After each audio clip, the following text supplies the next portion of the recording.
Hey Sean, how you doing? Hope you're having a good trip up to Wyoming, and that you have some fun at that big town that you're staying in.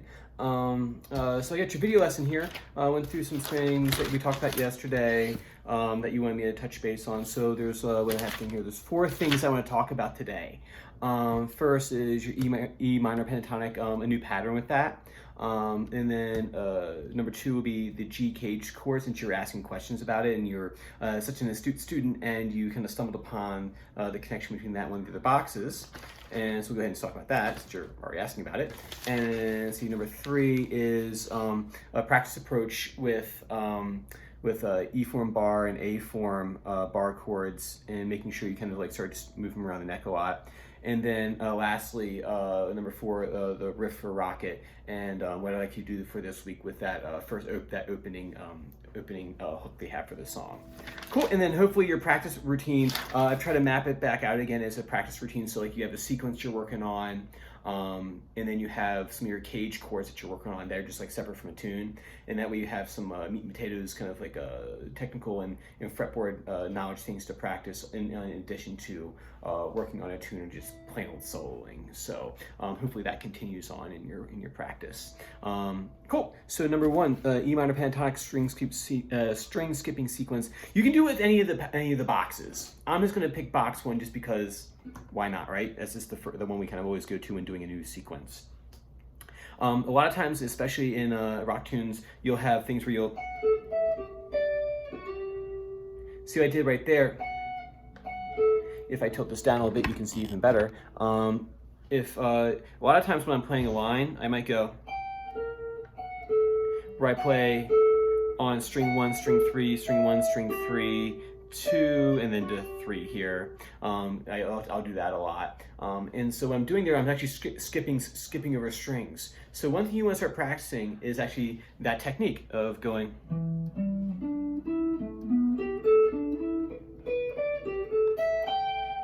So what I did there, and I've had the tab written here, I've written it both up and down. And so going ascending on the scale, I have 12, 15 on the 6th string. I jump over the 5th string and I go right to the 4th string, 12, 14. But I don't skip that way back. On the way back, I just go up 1 string. So you can see here I go to 12, 14. Like I'm pointing to it, like you can actually see that. I'm going to 12, 14 on the 5th string. That's right here. I'll text it to you after this. So 12, 15, 12, 14, I go back a string. So I skip going up, come back on the adjacent string. And then I'll skip ahead one more, come back the adjacent string, skip ahead, back, skip ahead. And then, so I'll play through that really slowly. And so you have 12, 15, skip over on the 4th string, 12, 14, I'm sorry, 12, 14. And then you go 12, 14 on the 5th string, 12, 14 on the 3rd string, go back a string, 12, 14, 12, 15,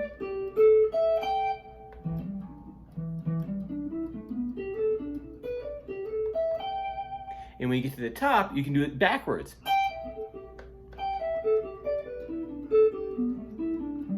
It's kind of a neat sound. I like it. I like that one a lot.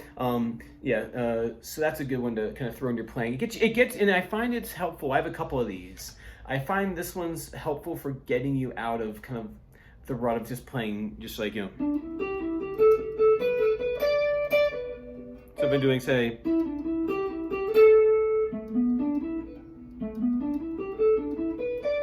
so there I did a 3-note sequence. So we have 3-note sequence.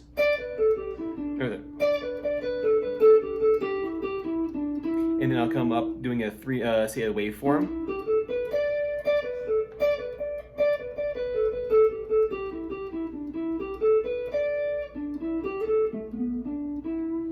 So I find it's helpful to kind of combine maybe 2 or 3 different patterns, like being aware of what I'm doing. Let's say if I'm practicing just like, okay, I'm going to try doing a 3-note sequence and a 2-note sequence and then a waveform sequence, and then sorry, someone keeps on texting me, and then a 3-note sequence, a 2-note sequence, and then putting in like a string skip, and that kind of helps me break out of like those patterns that I usually kind of find myself falling into. So that's the way I would practice that. So, do the string skip, and then on the way back,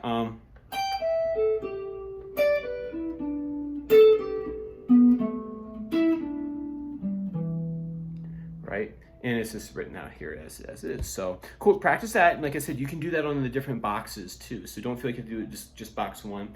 Do it all over the place. And right, and throw a slide in there too, like I meant to do on purpose. Cool, so there's that right there. So practice your string skip sequence. Number 2 is the Gkh chord. So it's cool when you mentioned that you actually kind of stumbled upon this. That's neat, because I'm glad that you're thinking that way when you're playing the chords, and you actually kind of start seeing them in the caged boxes. So this one right here, now you said that it seems like a bit of heroics to play this chord, and you're absolutely right. There is an element of that. So if I play, say, down here a G chord, so that goes with that scale, right? So you have G, and then box 1 in open position. But then if we come up here at the 12th fret, we can't do just necessarily this. It sounds fine in some spots. If I do it here, well, I don't know, that's not that bad. If I do it here, right? It sounds weird because we have those open strings ringing. So we need to actually fret the G chord correctly and turn it into a bar chord. So the way you do that is you come here to the 12th fret, and you can do a G chord up here, so you get your 3rd dot here, and you have your 3rd dot up here, right? And you play a G chord up there. But you have some open strings ringing. What you can do is you refret the chord. Or sorry, refinger the chord. No, refinger the chord. So you take your pinky, put it on 15. 3rd finger on 15, 2nd finger on 14, and then bar across 12. Now that's a tall order, right? And that's a hard chord. And I think kind of the key to getting this, if your thumb is too high, it'll be harder to play. So as I always say, drop your thumb, right? Now, how often do I play that chord shape in kind of practical, when I'm actually playing a tune? Not as often as I do the other Gkh chords. This one probably the least. Should I be able to do it? Yes. You should be able to fret a... You should be able to play that. Now, how often you use it is another matter. Actually, if anything, I kind of use fragments of it. So the idea for some of these, say the G major Gkh chord, this one I don't play hard at all in its full form. But what I'll do is I'll do it partially. So I go, okay. There's my huge G major chord, right? I'm not going to play that all the time. Well, what I'll do sometimes is I'll chop off like the bass strings, like say strings 6, 6, 5, 4, and I won't even fret them. I'll play just the top part. I end up with this, which is actually a pretty useful chord shape. So in and of itself, the actual master shape of like G major bar chord, Gkh chord, I don't play it that often in a tune. Maybe some classical stuff you'll see it pop up. But it's more practical to use it as fragments. So I'll do maybe strings of this big chord, 4, 3, and 2,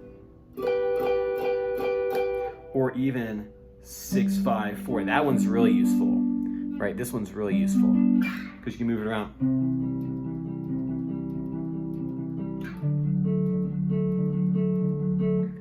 So that one actually you actually use a lot. But get the master shape down first. Just be able to put it on and off, and just kind of play the chord, and then the box. And you see right there I'm at box 1, E minor pentatonic, and G form G major chord. So you have a G form G major, box 1, and then G major, G form G chord. Right. So practice that to be able to put it on and put it off. It gets more difficult when you try to play it down here in these lower positions. Right. So just do it up in that high position first, and then we'll talk more about moving it around next time. Cool. There's that right there. So and then also let's move on to number 3, which is E form plus box 2 and A form plus box 5.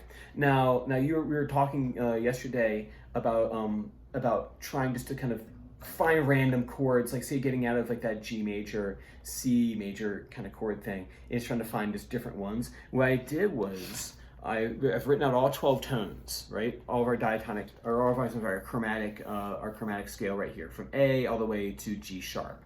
And it so happens that actually, if you do 2 a day, you'll get through the whole thing in 6 days, which is perfect because that's pretty much like to our next lesson. So every day you'll do 2 different chords using your E form and your A form. Like I said, those are the most useful. C forms, you use C form, and then D form after that, and then G form after that. So the first 2 you have is an A and an A sharp. And so what you do is you'll go to an E form A chord, and you'll play that chord, right? And then you go try to find an A form A chord. And you'll be like, wait a minute, Doug, it's down here, right? You can also play it up here too at the 12th fret, because that's also an A. It's root 5, right? So you hear A form A chord, E form A chord, right? So you play that. Once you kind of know where those 2 chords are, you can kind of switch between the 2 of them. And then what you do after that is you'll play, say for the E form, you'll play your box 2.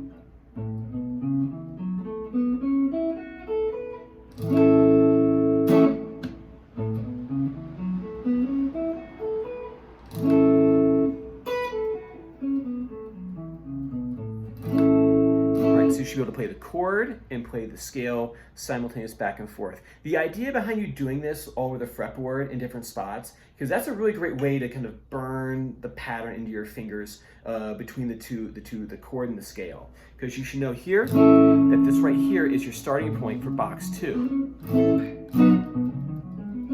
If you do that enough, you'll play the chord and know exactly where you're supposed to be. So you go, oh, where my first finger is, that's where the box starts. Oh, come on, Doug. And that way, theoretically, if you practice all that, so if I play the E form A chord,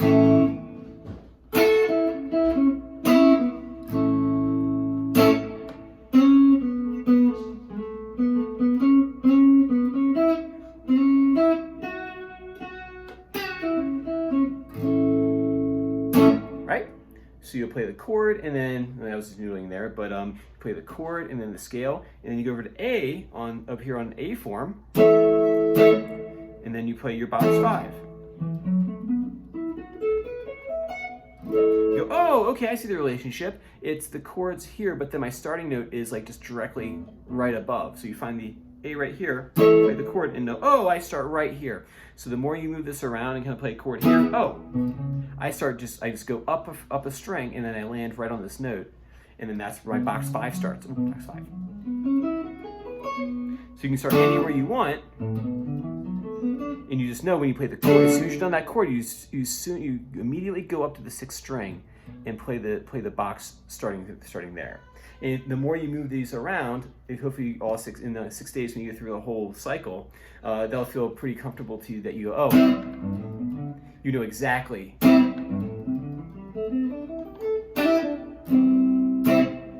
Right? Where that one will start. Let's see here, so what I have here. Yeah, so do 2 a day, so there I did A, then I go, okay, I'll do A sharp now. And you can go out of order, so you don't do A and A sharp. This is just how I kind of written it out, how, maybe I might view it. A sharp's a little harder because you don't have any of the fret markers to kind of help guide you. So if you're A sharp, then your A sharp chord, find the 2, and then play your box.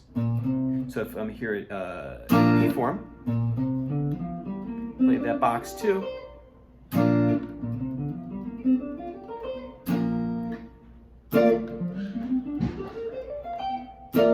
and here at A form, same rule applies. I mean, even though I'm A sharp, I'm still going to play the chord here at the A sharp on the 13th fret, and I just go up here just 1 string higher, or 1 string lower, I guess, anyway, the 6th string, go from 5th string to the 6th string on the same exact fret, and then start your box right there. And so the more you do that, the easier it'll get if you want to just play your chord.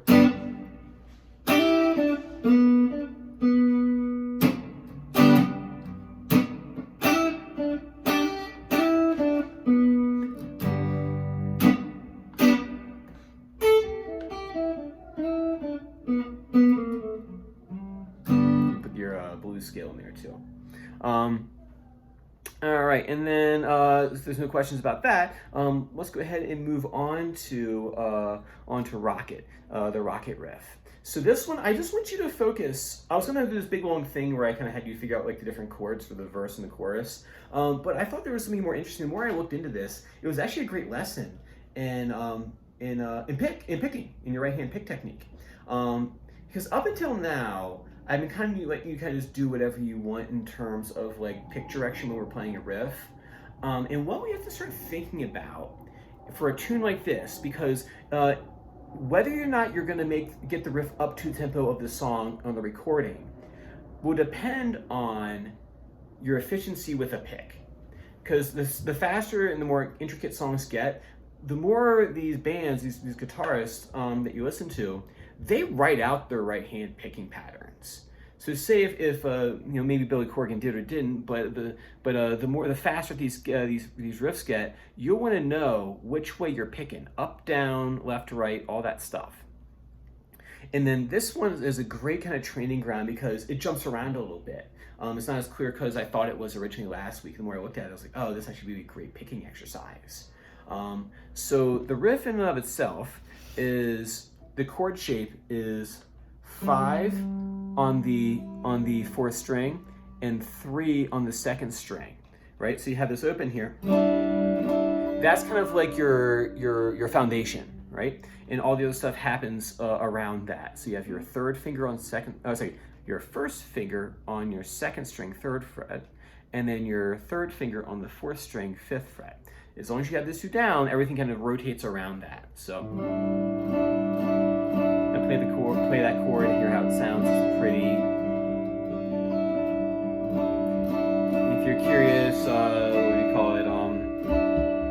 You call it like a E minor 7 first inversion or something like that. So, hey there, buddy. Uh-oh. Yeah, I know. It's a cool riff. Bye. Oh. Anyway. So that's the foundation, is that shape right there. And then if you notice in here, I have some symbols written above the tab. And I have here this hurdle and this little caret symbol right here. The hurdle symbol just means a down pick, so we're picking down towards the floor. And the caret means to pick up. So it's borrowed from violin bowings, but so the hurdle is going down and then the caret is going up. And over top of each note that you pick, I've written out specifically which one I want you to use. So the first thing is we have that 5-0-3. So you're getting your chord shape over here, right? What you're gonna do is you're gonna take your pick and you're just gonna do down picks for the whole thing. Let me get closer here so you can see. And so when I do this right here, I got my chord shape in there. I'm gonna pick on the strings 4. See, I just let my pick fall through the strings. That one's not that bad.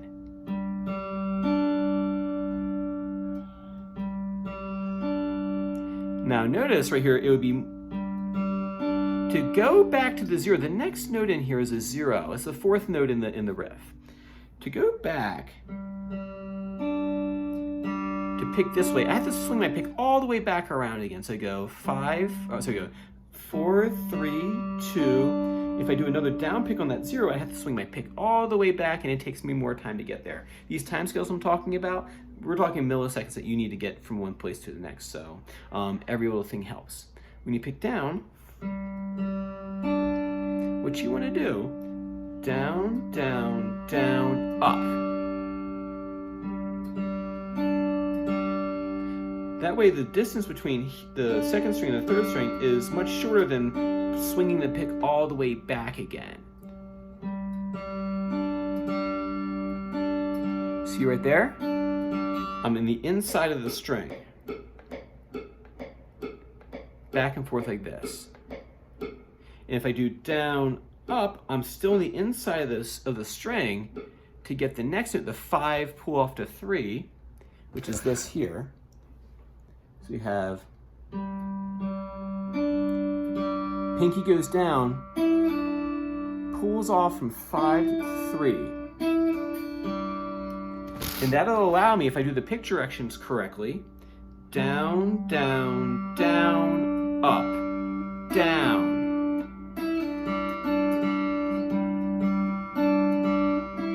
And now I have a really efficient right hand. Now it doesn't matter so much for this opening part because there's a lot more space. So I play that last part's quicker, and that's the reason what made me think about giving this lesson to you in terms of the pick direction, is because when I was trying to play this fast, I hadn't mapped out the right hand, so actually it was actually more challenging than I thought it was, and I was making silly mistakes because I was trying to swing my pick all over. It was eating up time, and I'm like, wait a minute, this is a perfect spot where I need to map out the right hand. So if I go real slow,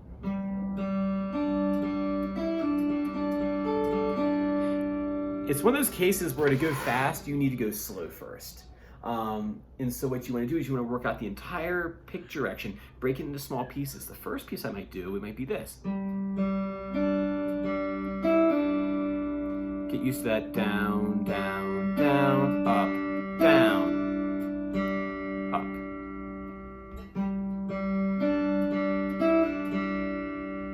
And then the second half is a little quicker. Oh, we have the...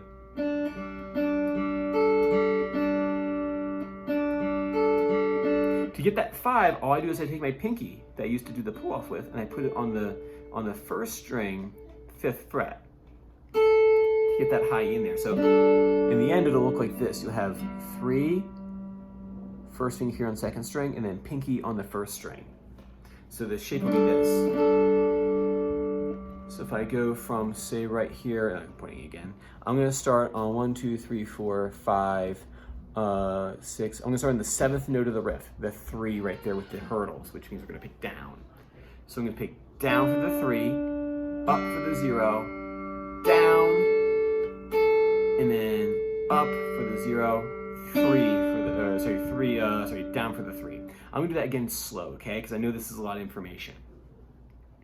So what you're going to do, you're going to be in this chord shape right here, and you pick down for 3, up 5, you do a down pick, because you use that, it's like almost like you kind of rebound off the string and it pushes you back to the 0 on the 3, or sorry, so 0 on the 3rd string, and then down on the 3rd fret of the 2nd string. So you have down, up, down, and I'm actually going to mark these here. I'm going to mark out different spots. You can practice these. So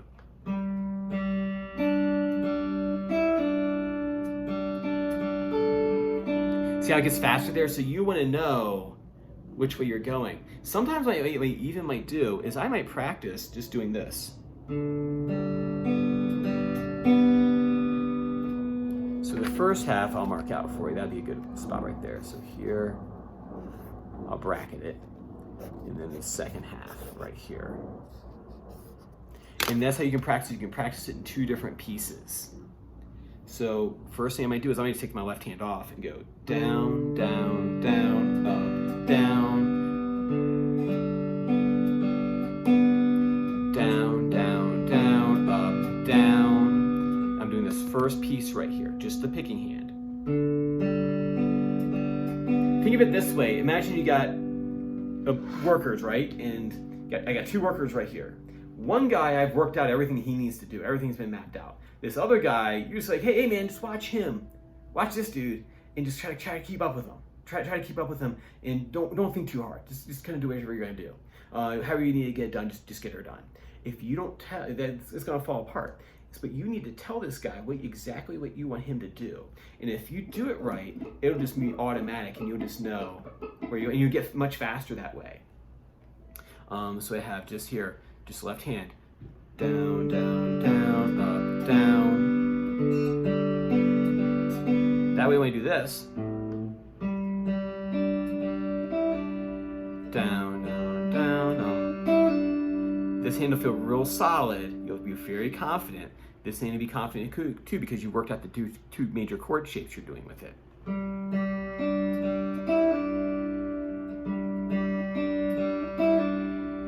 Second half.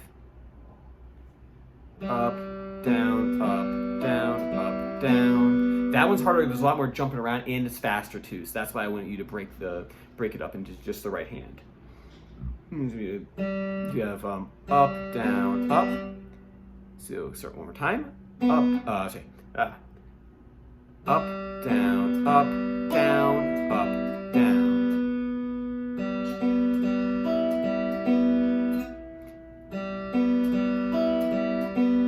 See, that can be tricky at full speed. If you're just kind of throwing your hand out there and just go, "Hey, man, do your best," you're not going to get to that. You're not going to get to the fast tempo that the riff is played at in the song. So you do need to work this out. And then you put your fingers into place. If you practice just the picking by itself, it kind of almost plays itself. And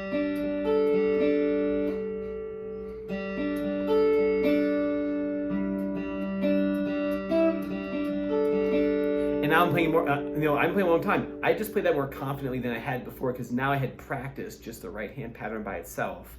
And then I knew what chord shape I was going to be in, right? So.